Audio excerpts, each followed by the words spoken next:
नमस्कार बंधुगण, जय जगन्नाथ। आशा करुच्ची आपण समस्ते भलरे थिबे। Welcome back to our channel. चलतु आज बनैबा खट्टा मीठा कदली भजा। प्रथम कदली काटी हलदी पानी रे पकई नेबा। यह करने द्वारा कदली कला पड़ न थाए।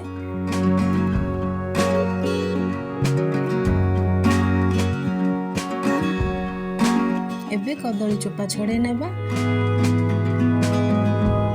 आउ एही परे गोल गोल बा चेका चेका आकार रे काटी नेबा। काटुथिबा कदली को पुणी हलदी पानी रे पकई नेबा। कदली को बारंबार एही परे हलदी पानी रे पकेवा द्वारा ताहा कला पड़ी न थाए। एबे गोटे पैन रे अल्प तेल नै सेथिरे किछि जीरा फुटै नेबा। परे सेथिरे काटी रखिथिबा कदली पकई भाजी नेबा।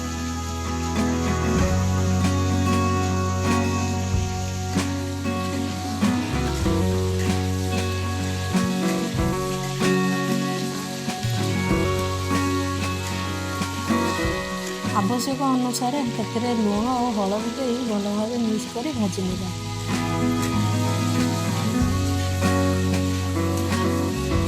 लीड दे कदली को भल भाव रांधि नेबा।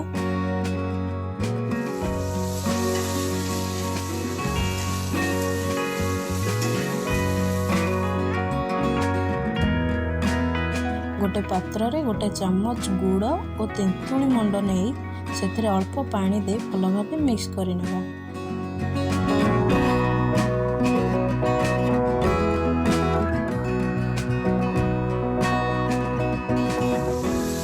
एबे कदली भल भाव सिझी सारी से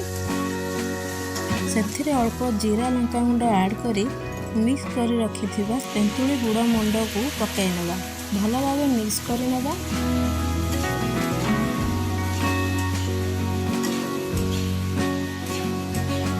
एबे लीड को ढांकी किछि समय छाड़ी देबा।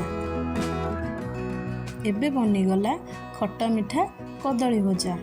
जदि आपनको ये वीडियोटी भल लागिछि तेबे लाइक, शेयर, कमेंट और सब्सक्राइब करिया को जमारू भूलिबेनी।